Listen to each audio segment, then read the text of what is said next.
Hello दोस्तों, कैसे हो? उम्मीद है सारे लोग अच्छे होंगे। चलिए आज नया टॉपिक स्टार्ट करते हैं, डेलीगेटेड लेजिस्लेशन एडमिनिस्ट्रेटिव लॉ का, जिसके अंदर हम सारी चीज़ें जानेंगे इसके बारे में। कॉन्स्टिट्यूशनल वैलिडिटी क्या है, इसकी पोजीशन क्या है, एडवांटेज क्या है, डिसएडवांटेज क्या है, इसे कंट्रोल करना क्यों ज़रूरी है और ये इंडिया में कितना इम्पोर्टेंस रखता है। चलिए एक सिंपल रियल लाइफ एग्जांपल से स्टार्ट करते हैं किताबी भाषा में जाने से पहले, जहाँ पे मैं आपको ये समझाऊंगा कि डेलीगेशन का क्या मतलब है। जहाँ पे आपने देखा होगा अपने स्कूल के अंदर, जब टीचर्स कहते हैं बेटा कलेक्ट सारे बच्चों की किताब कलेक्ट कर लेना, बेटा सारे बच्चों की अटेंडेंस ले लेना और मेरे को बाद में दे देना। और लॉयर्स इंटर्न से कहता है कि बेटा ये जितने भी केसेस हैं ना जो मेरे चल रहे हैं इस टाइम पे, इसके बारे में रिसर्च करो थोड़ी सी। आपने देखा होगा, आप बड़े बहन भाई हो, आप अपने छोटे बहन भाई से कहते हो जाओ मेरे लिए पानी लेके आओ, जाओ गेस्ट को चाय दे के आओ। इसके अंदर पेरेंट्स जाते हैं, जो सारे पेरेंट्स जाते हैं ज़्यादातर अपने बच्चे से कहते हैं बेटा घर का ध्यान रखना, ढंग से रहना। इन सारे केसेस में दो चीज़ें बहुत कॉमन है। पहली चीज़, यहाँ पे ट्रांसफर ऑफ पावर हो रही है, मतलब कि जो काम आपका था वो आप और किसी को करने के लिए दे रहे हो। और दूसरी चीज़ हायरिकल फॉर्मेट में हो रही है, मतलब कि आप बड़े हो और आप बड़ी अथॉरिटी से छोटी अथॉरिटी को अपना काम करने के लिए दे रहे हो। इसी का मतलब होता है डेलीगेशन। डेलीगेशन का सीधा सीधा मीनिंग है जहाँ पे आप अपनी ट्रांसफर ऑफ पावर कर रहे हो एक बड़ी अथॉरिटी से एक लोअर अथॉरिटी पे, जो आपको काम करना है वो आप और किसी को दे रहे हो। इस ट्रांसफर ऑफ पावर करने के बहुत सारे रीजंस होते हैं, वो हम आगे डिस्कस करेंगे। इसी का मतलब डेलीगेशन होता है। इतना आपको उम्मीद है समझ में आ गया होगा। तो चलिए अब थोड़ी किताबी भाषा देख लेते हैं, जिसके अंदर डेलीगेटेड लेजिस्लेशन जो ब्लैक लॉ डिक्शनरी डिफाइन करती है। ब्लैक लॉ डिक्शनरी ये कहती है, entrusting people and empowering him to act on behalf of power act to his agent और रिप्रेजेंटेटिव। मतलब कि एक अथॉरिटी या फिर पर्सन को एंट्रस्ट करना, उसे एम्पावर करना कि वो तुम्हारे बिहाफ पर कोई भी एक्ट बना सके और रिप्रेजेंटेटिव या फिर एजेंट की तरह काम कर सके, उसे हम डेलीगेशन कहते हैं। मतलब कि जैसे कि आपने जाना होगा प्रिंसिपल एजेंट कॉन्ट्रैक्ट लॉ के अंदर पढ़ा होगा कि एजेंट जो है प्रिंसिपल के सारे काम के लिए रिस्पॉन्सिबल होता है। वो एक principal act as an agent ही काम करता है, agent act as an principal ही काम करता है, सॉरी। और उसके बाद हम लेजिस्लेशन का मतलब समझते हैं। डेलीगेशन का मतलब क्लियर हो गया होगा। लेजिस्लेशन वो होता है कोई भी रूल मेकिंग बॉडी जो कि रूल बनाए, नियम बनाए, उसे हम लेजिस्लेशन कहते हैं। हमारे यहाँ रूल्स कौन बनाता है? लेजिस्लेटिव, मतलब कि पार्लियामेंट हमारे यहाँ रूल मेकिंग बॉडी है। अब इसके बाद हम सबऑर्डिनेट लेजिस्लेशन, एक टर्म है, इसके बारे में जानते हैं। इसकी पहले डिफाइन करते हैं। डेरिवेशन ऑफ अथॉरिटी और other sovereign power continue to exist and validity on the basis of supreme authority. Derivation मतलब to give the power by sovereign power, मतलब जो अथॉरिटी जो पावर जो दे रही है वो सोवरेन पावर दे रही है। सोवरेन पावर मतलब ऐसी पावर जिसको कोई इंटरफेयर ना कर सके दूसरी अथॉरिटी को, जो कि वैलिड रहेगी तब तक सोवरेन पावर उसे अलाउ करती है। ठीक है, जैसे कि अगर मैं ये बोलूं कि एक पार्लियामेंट के अंदर बहुत सारा काम होता है, रूल मेकिंग बॉडी, लेकिन वो सारे काम नहीं संभाल सकती, तो वो क्या करती है, आधी पावर जो है आईएएस को दे दी, या फिर कुछ पावर अपने डिस्ट्रिक्ट के अंदर तुम संभालो, कोई भी रूल बनाना है तुम बना सकते हो। ऐसी पावर का ड्राइव करना उसे हम कहते हैं सबऑर्डिनेट लेजिस्लेशन, मतलब to give power to other authority. तो सबऑर्डिनेट शब्द से ही हमें समझना है ये लोअर रैंक को कोई भी पावर देना रूल मेकिंग बॉडी के लिए। ठीक है, उसे कहते हैं सबऑर्डिनेट लेजिस्लेशन। जॉन सालमन ये कहता है, subordinate legislation proceed from any authority other than sovereign power. Subordinate legislation वो लेजिस्लेशन है जो कि सोवरेन पावर को छोड़ के कोई भी लॉ बनाने वाली अथॉरिटी, उसे हम सबऑर्डिनेट लेजिस्लेशन कहते हैं। अब डेलीगेटेड लेजिस्लेशन और सबऑर्डिनेट लेजिस्लेशन एक ही चीज है, पहली चीज। ठीक है, बस थोड़ा सा अंतर है कि इसमें सोवरेन पावर जो होती है वो और ज्यादा ड्राइव करती है सबऑर्डिनेट लेजिस्लेशन में, कि सोवरेन पावर है वो दूसरी बॉडी को काम देगी, लेकिन डेलीगेटेड लेजिस्लेशन में ऐसा जरूरी नहीं। ठीक है, डेलीगेटेड लेजिस्लेशन में होता है transfer of power of rule making body. ठीक है, रूल मेकिंग बॉडी अगर अपना ट्रांसफर करती है पावर का, उसे हम कहते हैं डेलीगेटेड लेजिस्लेशन। तो जैसा कि हम जानते हैं डेमोक्रेसी के 4 पिलर हैं, लेजिस्लेटिव, एग्जीक्यूटिव, जुडिशरी और मीडिया। ठीक है, अब इसके अंदर हम बात करेंगे कि डेलीगेटेड लेजिस्लेशन की कुछ पॉइंट्स के बारे में समझेंगे हम पहले। Exercise of power by on agent mostly executive और lower rank to legislate power rule making body. वही चीज फिर से दोहराई गई है कि ट्रांसफर करना पावर का, जो कि एजेंट की तरह एक्ट करे जहाँ इंडिया के सिनेरियो में एग्जीक्यूटिव है जो कि लॉ मेकिंग बॉडी के लिए लोअर रैंक की बॉडी जो लॉ मेकिंग बॉडी बनाए टू लेजिस्लेट पावर, इसे हम कहते हैं डेलीगेटेड लेजिस्लेशन। मतलब कि पावर का ट्रांसफर करना एग्जीक्यूटिव बॉडी को जिससे वो रूल बना सके, उसे हम डेलीगेटेड लेजिस्लेशन कहते हैं इंडिया के सिनेरियो में। और डेलीगेशन का मतलब होता है ट्रांसफर ऑफ पावर। जैसे कि आप अगर अपने भाई को अगर चाय लाने के लिए गेस्ट के लिए देते हो तो यहाँ पे आप ट्रांसफर ऑफ पावर है, लेकिन आप यहाँ पे लेजिस्लेशन नहीं कर रहे, आप यहाँ पे रूल कोई नहीं बना रहे, आप बस वर्क को डिवाइड कर रहे हो, इसे हम डेलीगेशन कहते हैं। और डेलीगेटेड लेजिस्लेशन का मतलब transfer of power of rule making body is called delegated legislation. अब एक एग्जांपल बताऊं, पार्लियामेंट अपनी पावर को डेलीगेट करता है छोटी अथॉरिटी को या फिर सबऑर्डिनेट अथॉरिटी को, लोअर रैंक अथॉरिटी को, जो कि एजेंट की तरह काम करती है, जो कि पार्लियामेंट की। ठीक है, यहाँ पे प्रिंसिपल कौन है? पार्लियामेंट। एजेंट कौन है? कोई भी subordinate body. Justice PB Mukherjee एक बहुत सुप्रीम कोर्ट के बहुत रेनोन्ड जज है, जो ये कहते हैं डेलीगेटेड लेजिस्लेशन शब्द ऐसा शब्द है जिसकी वजह से बहुत सारे मल्टीट्यूड कंफ्यूजन बहुत दूर हो जाते हैं। कि delegated legislation seem to be expression which cover most of the multitude of confusion, मतलब जितनी भी कंफ्यूजन सारे दूर हो जाते हैं। सालमन इसे बहुत आसानी से और बहुत अच्छे तरीके से बताते हैं कि ये कहते हैं कि दो तरह के लेजिस्लेशन होते हैं। पहला तो एक सुप्रीम बॉडी बनाती है, दूसरा एक सबऑर्डिनेट बॉडी बनाती है। सबऑर्डिनेट बॉडी वो बॉडी होती है जो सुप्रीम बॉडी से अपनी पावर को डिराइव करती है। ठीक है, एमपी जैन सर ये कहते हैं इसके अंदर कि इसे दो वे में हम बोल सकते हैं। पहला कि सबऑर्डिनेट एजेंसी जितनी भी है ये लेजिस्लेटिव पावर का काम करे, जैसे कि सबऑर्डिनेट बॉडी कोई भी बॉडी जो पावर ड्राइव कर रही है सोवरेन बॉडी से, मेन बॉडी से जो पावर ड्राइव कर रही है वो काम करती है एज एन लेजिस्लेटिव पावर का, मतलब रूल मेकिंग बॉडी। और दूसरी चीज ये कहते हैं कि ये जो बॉडी है सबऑर्डिनेट बॉडी ये एक्ट कर रही है सप्लीमेंट रूल के लिए। जैसे कि एक मेन रूल है उसके ऊपर जो act as an supplement rule का जो काम कर रही है, ये सबऑर्डिनेट बॉडी काम कर रही है। जैसे कि मैं कहूँ एक रूल बनाया पार्लियामेंट ने प्रिजनर्स के लिए, ठीक है, कि प्रिजनर्स जो है अच्छे से रहेंगे, ये रूल है उनके लिए। लेकिन यहाँ पे उन्होंने एग्जीक्यूटिव पावर उनको दे दी, जेलर्स को, जो कि उन्हें बहुत करीब से समझते हैं। वो एग्जीक्यूटिव बॉडी है, वैसे काम उनका ये है कि जो पार्लियामेंट जितने भी रूल बना रहा है इसको पूरे को काम करें, मदद करें ऐसे इम्प्लीमेंटेशन में। लेकिन वो एक सप्लीमेंट की तरह काम करते हैं जो कि एक्स्ट्रा रूल एडअप करते हैं, जिससे कि और अच्छी तरीके से एफिशिएंट वे में ये इम्प्लीमेंट हो सके। ठीक है, अब और नेक्स्ट पॉइंट पढ़ते हैं। It is a power pass from higher authority to lower authority to make certain legislative law. मतलब वही है, हायरिकल फॉर्मेट में एक हायर अथॉरिटी से लोअर अथॉरिटी को पावर पास है जिससे वो सर्टेन लेजिस्लेटिव लॉ बना सकती है। अगला, इंडिया के सिनेरियो में जो पावर पास होती है, पार्लियामेंट जो एग्जीक्यूटिव को पावर देता है जितने भी वो लॉ बनाना चाहती है वो बनाए और उसका रेगुलेशन और आउटपुट बहुत अच्छा एफिशिएंट वे में काम करे। ठीक है, डेलीगेटेड लेजिस्लेशन का मतलब क्लियर हो गया। अभी देखते हैं आया कैसे था ये। तो ये चार्टर ऑफ 1833 एक्ट जो कि ब्रिटिश के अंदर पास हुआ था, जिसके अंदर EEIC को 20 साल के लिए एक्सटेंशन मिला था काम करने के लिए।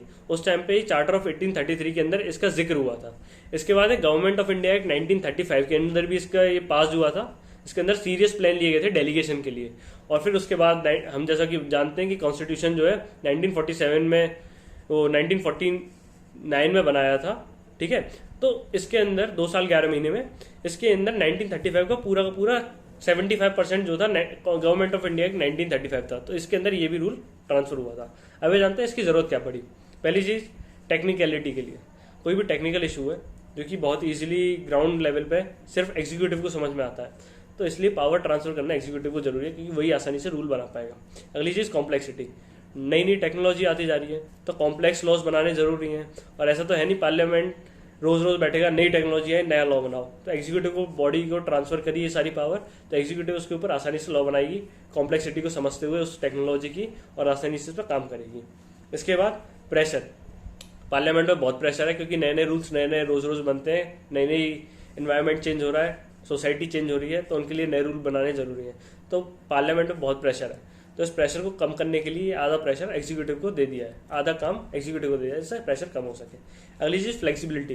देखिए पार्लियामेंट में ऐसा नहीं होता कि आज रूल बनाया कल हटा दिया, लेकिन एग्जीक्यूटिव बहुत आसानी से कर सकता है। जैसे आज वो रूल बनाता है कल वो हटा सकता है। एग्जीक्यूटिव का सबसे आसान एग्जांपल हम दिमाग में रख के चलेंगे इस टाइम पे आईएएस को अगर आज रूल बनाना है आपके एरिया में, अगर ट्रैफिक जैम लग रहा है, आज उसने रूल बनाया कि यहाँ पे ये यूटर्न होगा जिससे कि ट्रैफिक जैम ना हो आगे से आगे, और कल को वहाँ से यू टर्न के लिए और वहाँ पे भी ट्रैफिक जैम लग जाए तो फ्लेक्सिबली उसे वो और आगे कर सकता है, जिससे ट्रैफिक जैम कम हो सके।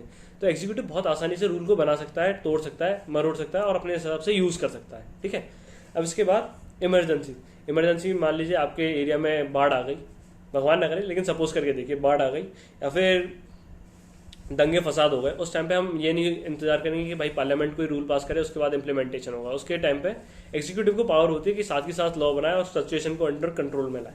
ये भी एक बहुत अच्छा एग्जाम्पल है डेलीगेटेड लेजिस्लेशन का। टाइम फैक्टर देखिए, एक स्टडी के अकॉर्डिंग ये पता लगाया गया कि एवरेज 261 डेज, लगभग 9 महीने लगते हैं पार्लियामेंट को एक लॉ को बनाने के अंदर। तो ये 9 महीने का टाइम बहुत ज़्यादा है। तो एग्जीक्यूटिव का क्या है, वो आज लॉ बनाए और जैसे प्रॉब्लम सॉल्व हो उसे कल हटा दे। तो टाइम फैक्टर बहुत ज़्यादा कम होता है डेलीगेटेड लेजिस्लेशन में। जब आप पास करते हो अपनी पावर को, रूल मेकिंग पावर को एग्जीक्यूटिव बॉडी को बनाने के लिए, तो टाइम फैक्टर बहुत ज़्यादा इंपॉर्टेंट रोल प्ले करता है कि टाइम बहुत ज़्यादा कम हो जाता है। लोकल मैटर, अगर लोकल मैटर है जैसे कि एक ट्रैफिक जैम का ही एग्जांपल लेते हैं, ये बहुत एक ग्राउंड लेवल का लोकल मैटर है। इसके लिए ये तो नहीं जाएंगे कि भाई पार्लियामेंट जाए और लॉ बनाए इसके लिए फिर हम कुछ करेंगे।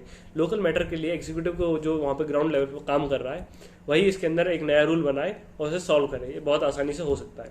एक्सपेरिमेंट बेस्ड, अगर IAS है उसने ट्रैफिक जैम के लिए बनाया कि यहाँ पर ट्रैफिक लग जाता है तो आगे जाके एक बना दिया कि यहाँ से यू टर्न लेना है। अब वहाँ पर एक्सपेरिमेंटली वो वहाँ पे फेल हो जाता है कि वहाँ पे भी बहुत ज़्यादा ट्रैफिक जैम लगने जाए, तो थोड़ा डिस्टेंस और एक्सटेंड कर दे तो ट्रैफिक जैम कम हो जाएगा। क्योंकि ये हो सकता है कि यू टर्न्स के लिए एक साइड के यू टर्न्स के लिए एक गाड़ी अलाउड है। तो एक्सपेरिमेंट जो एग्जीक्यूटिव है बहुत आसानी से कर सकता है।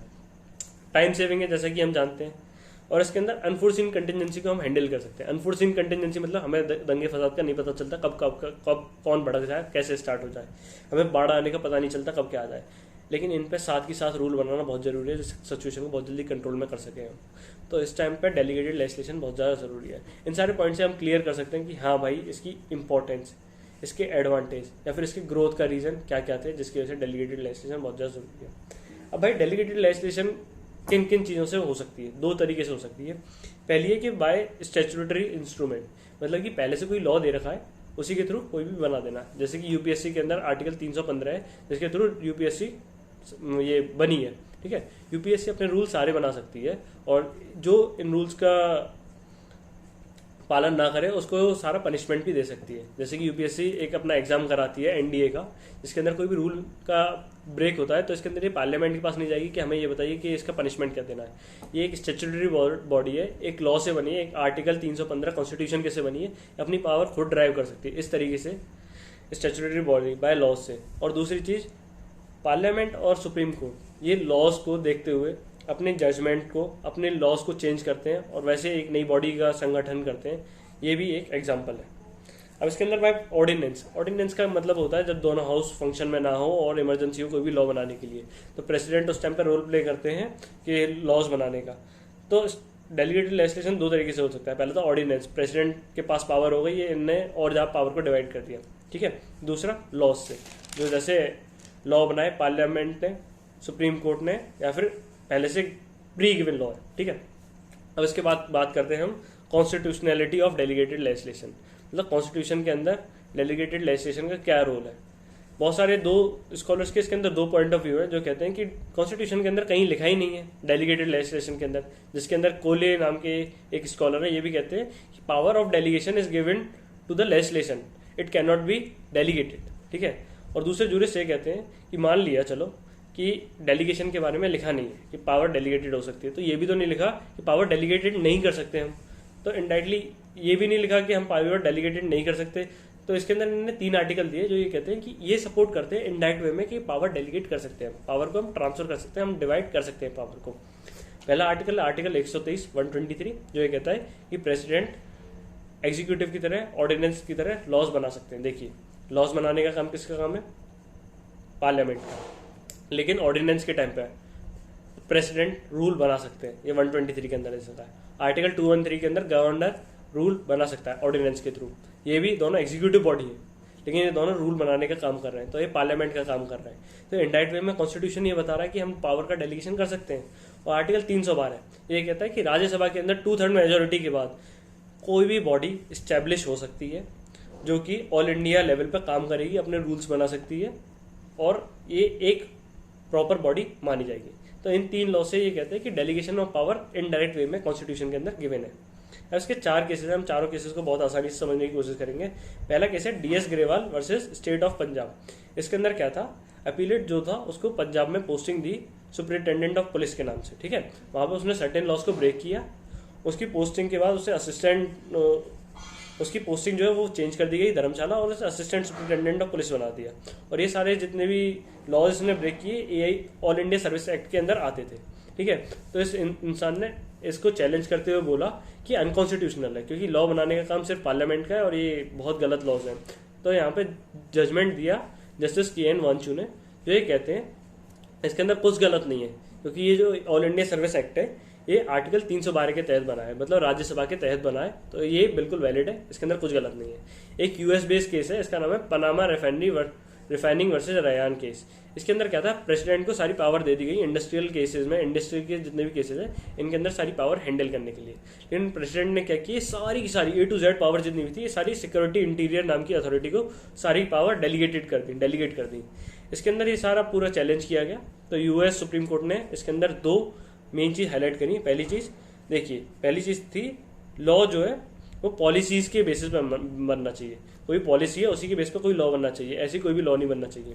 दूसरी चीज कि डेलीगेटेड पावर जो है वो सर्टेन लिमिट में डेलीगेट करी जाएंगी, ऐसा नहीं कि जो आपका पूरा काम है आप पूरा का पूरा और किसी को सौंप दो, ये बिल्कुल गलत है। तो इसके अंदर एक अनकॉन्स्टिट्यूशनल डिक्लेयर किया गया, क्योंकि प्रेसिडेंट ने सारी पूरी की पूरी पावर और किसी को सौंप दी थी। एक 7 जज बेंच का इंडियन केस है, इंडिया दिल्ली केस। इसके अंदर यह बोला गया, जिसके अंदर प्रेसिडेंट ने सुप्रीम कोर्ट से रेफरेंस मांगते हुए बोला कि स्टेट लॉ एक्ट 1950 के बारे में बताइए, ओपिनियन दीजिए अपना। तो उसमें सुप्रीम कोर्ट ने ये बोला कि delegated legislation said to be done with a देखिए इसके अंदर भी वही जो पहले US बेस्ड केस में था वही बोला कि delegated legislation should be in certain limit, not the whole power should be delegated. मतलब कि US वाला केस है, पूरा पावर नहीं डेलीगेट कर सकते। एक और केस है Maharashtra state board versus Panitosh Bhupesh Kumar Seth. इसके अंदर क्या था, एक सर्टेन बात बोली गई थी, legislature and it's delegate should determine how the state can best be implemented. इसके अंदर ये बोला कि लेजिस्लेचर और डेलीगेट्स वो होते हैं जो लॉज बनाने का काम करते हैं, जो एग्जीक्यूटिव बॉडी है, जैसे कि IAS एक डेलीगेट का काम करेगा। इनको लॉ बनाने इस तरीके से कि जितना एफिशिएंट तरीके से ये काम कर सकें सोशल इकोनॉमिक प्रॉब्लम को दूर करने के लिए, ठीक है। अब इसकी पोजीशन देखते हैं। इसकी पोजीशन हम 3 कंट्री के अंदर देखेंगे, USA, UK और इंडिया। USA के अंदर थ्योरेटिकली कहीं भी नहीं रिटन हम डेलीगेशन कर सकते हैं पावर का, और इसके अंदर ये अनकॉन्स्टिट्यूशनल भी माना है। क्यों? क्योंकि USA जो है वो फेडरल गवर्नमेंट है, फेडरल स्ट्रक्चर फॉलो करती है। फेडरल स्ट्रक्चर मतलब पहले से सेपरेशन ऑफ पावर है। इसके अंदर ये जो बात करते हैं, कहते हैं कि पहले से सेपरेशन ऑफ पावर है, हम इसे और क्यों सेपरेट करते हैं। ये मैक्सिम से सपोर्टेड है, जिसका मैक्सिम का नाम है डेलीगेटेस नॉन प्रोटेस्टेंट डेलीगेट। इसका मतलब है delegated power can not be further delegated until supreme delegative authority does not allow. मतलब कि पावर जो है वो डिवाइडेड है, उसे और ट्रांसफर नहीं कर सकते जब तक कि सुप्रीम अथॉरिटी इसे अलाउ नहीं करती। UK का केस देखें तो UK में पार्लियामेंट सुप्रीम है, तो पार्लियामेंट सोवरेन और सुप्रीम होने के नाते वो अपनी आइडियोलॉजी को, उस पर कोई लिमिटेशन नहीं है, वो पावर को डेलीगेट भी कर सकती है, नहीं चाहे तो नहीं भी कर सकती। उनके लॉज जो है वो अपने हिसाब से चेंज हो सकते हैं। इंडिया के केसेस में हमने 3 केसेस देखे, जिसके हिसाब से हमें पता चलता है पावर डेलीगेशन हो सकती है, और सपोर्टिंग आर्टिकल्स भी देखे जिसकी वजह से हमें पता चलता है पावर डेलीगेट होती है। और बिफोर इंडिपेंडेंस और आफ्टर इंडिपेंडेंस के भी केस देखे, जिसके अंदर पावर ऑफ डेलीगेशन 1833 से स्टार्ट हो चुकी थी और आफ्टर इंडिपेंडेंस अब तक होती है, जो आर्टिकल्स में डिफाइंड है। अब इसके बाद हम इसके डिसएडवांटेजेस देखेंगे कि भाई देखिए कोई भी चीज़ है उसके फायदे तो उसके नुकसान भी हैं। तो बहुत सारे डिसएडवांटेज हैं इसके। पहले ओवरलैपिंग ऑफ फंक्शन। इसके अंदर फंक्शन जो है, जैसे कि पार्लियामेंट का फंक्शन है, लेजिस्लेटिव बॉडी का फंक्शन है रूल बनाना, एग्जीक्यूटिव का है उसको इम्प्लीमेंट करना, जुडिशरी का है उनको चेक एंड बैलेंस करना कि ये सही से काम कर रहे हैं कि नहीं कर रहे हैं, दोनों को दोनों।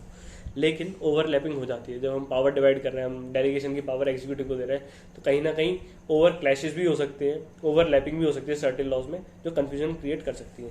अगला इम्बैलेंस ऑफ पावर।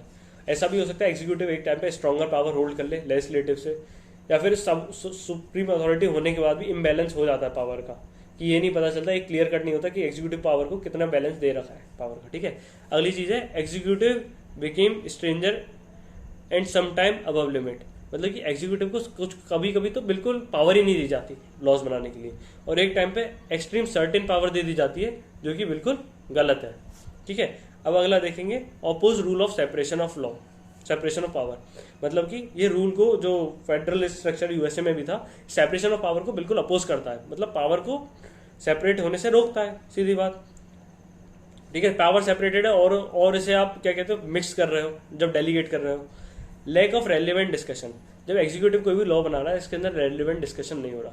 लेकिन जैसे हमने देखा 261 डेज लग रहे हैं ना, तो उनके अंदर 548 जो लोकसभा के एमपीज चुन के आते हैं वो सारे बहुत देर तक उसके ऊपर बहुत ज़्यादा डिस्कशन करते हैं, फिर जाके एक पर्टिकुलर लॉ बनता है। ठीक है, ये फ्लक्चुएटिंग होता है, जैसे कि फ्लेक्सिबिलिटी है तो फ्लक्चुएट भी होता है, आज लॉ बनाया कल हटा दिया, तो ये एक डिसएडवांटेज भी है, तुम्हें पता नहीं रहता कब कौन सी चीज़ क्या चेंज हो जाए।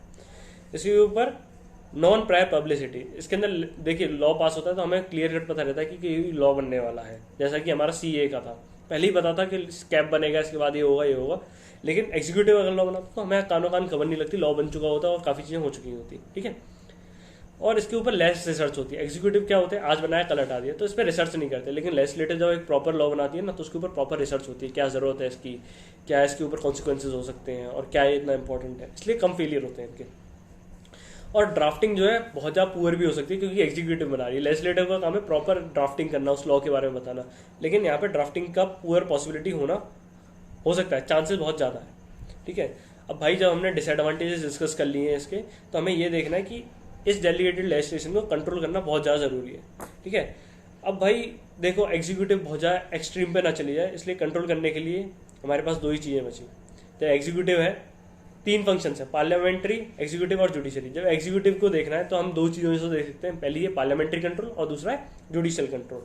तो ठीक है, पार्लियामेंट्री कंट्रोल के बारे में बात करते हैं। पार्लियामेंट किन लोगों से बना होता है, डेमोक्रेटिक सोसाइटी होती है, जहाँ पे हम लोग अपने रिप्रेजेंटेटिव को भेजते हैं कि भाई हमारी सोसाइटी के लिए एक अच्छे से अच्छा लॉ बनाओ जिससे हम आसानी से काम कर सकें।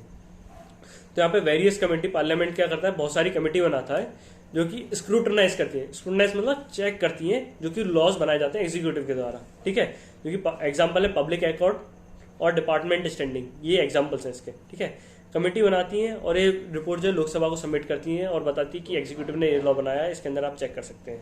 ठीक है, तब पार्लियामेंट जो है वो मॉडिफाई कर सकता है इन लॉज को और चेंजेस भी ला सकता है इनके अंदर, और डिसाइड कर सकता है कि कितनी पावर देनी चाहिए। कहीं इन्हें ज़्यादा पावर तो नहीं दे दी एग्जीक्यूटिव को, कहीं इन्हें एक्सट्रीम पर कुछ चेंजेस ला दिए। ठीक है, इसके तहत इसी को लाते हुए एक स्टैट्यूटरी इंस्ट्रूमेंट एक्ट भी लाया गया जो कि 1946 के अंदर था, जो कि कंट्रोल करता था एग्जीक्यूटिव को एक्सट्रीम पर जाने से, उनकी पावर को एक्स्ट्रा देने से रोकता था। ठीक है, इससे इसके क्या फायदे हैं, अगर मिसयूज होता है तो पार्लियामेंट जो है पावर को वापस ले सकता है। इसका एक केस है Arvind Singh versus state of Punjab. इसके अंदर कृष्णा अय्यर कमेटी कहती है कि पावर जो है वो सर्टेन लिमिट में देनी चाहिए और अप्रोप्रिएट देनी चाहिए। ठीक है, अब पार्लियामेंट की आगे समझ, अब देखते हैं जुडिशियल कंट्रोल। जुडिशरी तो वैसे भी काम करती है, पार्लियामेंट्री और एग्जीक्यूटिव अपना काम कर रहे हैं उन्हें ढंग से देखने का। तो इसके अंदर मेन चीज़ जो कोर्ट है उसके पास पूरी पावर है, जो पावर है डेलीगेटेड पावर, जो पावर गिवन है उसको चेक करने के लिए और देखने के लिए एक सर्टेन लिमिट के लिए, एक सर्टेन दायरे में ही तो है, ऐसा तो नहीं है ये औकात से बाहर जा रहे हैं, सीधी बात। ठीक है, इसके अंदर एक जुडिशियल रिव्यू यही है, ये एग्जीक्यूटिव और लेजिस्लेटिव के एक्शन को चेक करने का काम आती है। ठीक है, और ये अपने आप जुडिशरी खुद अपने आप ले सकती है। ठीक है, और कोई भी लॉ जो कि कॉन्स्टिट्यूशन, जो कि मेन चीज़ है, देखिए जुडिशरी का मेन काम है कि कॉन्स्टिट्यूशन को बचा के रखना। कोई भी लॉ या फिर एग्जीक्यूटिव या फिर पार्लियामेंट अगर इसके अगेंस्ट बनाता है तो इससे स्ट्राइक डाउन करने का, जो कि कहते हैं स्ट्राइक डाउन, जो अल्ट्रा वायरस होते हैं। अल्ट्रा वायरस मतलब औकात से बाहर जाने वाली चीज़, जो कि कॉन्स्टिट्यूशन से कोई भी चीज़ बाहर जा रही है, औकात से बाहर हो रहा है। देखिए मेन चीज़ है, सबकी चीज़ है, जो बाप है वो है अल्ट्रा कॉन्स्टिट्यूशन। अगर कोई भी चीज़ उससे बाहर जाएगी तो वो कहीं वहीं की वहीं खत्म हो जाएगा। ठीक है, 2 things should not be undermine while doing delegated legislation. 2 चीज़ें कभी भी अंडरमाइन नहीं करनी चाहिए डेलीगेटेड लेजिस्लेशन करते हैं। पहली चीज़ कॉन्स्टिट्यूशन को बिल्कुल भी तोड़े ना। दूसरी चीज़ ये इनेबलिंग एक्ट है। पहली चीज़ है जो एक्ट है उसको फॉलो करते हुए रूल्स बनाने चाहिए एग्जीक्यूटिव को। ऐसा नहीं है कि एक्ट और कुछ कह रहा है तो रूल अलग कुछ बना रहे हो, ऐसा बिल्कुल नहीं होना चाहिए।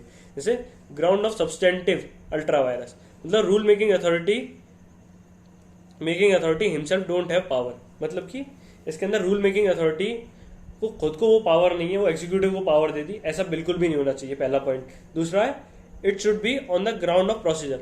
ये जो पावर जो एक्सरसाइज करी जा रही है, जो डेलीगेशन किया जा रहा है, एक प्रोसीजर एस्टेब्लिश है, उसी के बिहाफ पे होना चाहिए, इससे अलग नहीं जाना चाहिए। कंक्लूजन हम इस पूरे से ये देखते हैं, पूरा डेलीगेशन खत्म होने के बाद इंडिया जो है बहुत बड़ी डेमोक्रेटिक कंट्री है, इसके अंदर पार्लियामेंट में बहुत ज़्यादा कंट्रोल, पार्लियामेंट में बहुत ज़्यादा ओवरबर्डन है, तो बहुत ज़्यादा ज़रूरी हो जाता है पावर को डिवाइड करना, ट्रांसफर करना, ठीक है। लेकिन डेलीगेशन ऑफ पावर में हमें नेसेसरी चेक एंड बैलेंस करना जरूरी है, जो कि हम जुडिशियल कंट्रोल और पार्लियामेंट्री कंट्रोल से कर सकते हैं इसके डिसएडवांटेजेस को कम करने के लिए। तो दोस्तों, ये था आपका पूरा डेलीगेटेड लेजिस्लेशन। अगर आपको ये पसंद आता है तो इसे लाइक करें, सब्सक्राइब करें, और नहीं आता है तो कृपया सजेस्ट करें नीचे कि मैं क्या इंप्रूव कर सकता हूँ।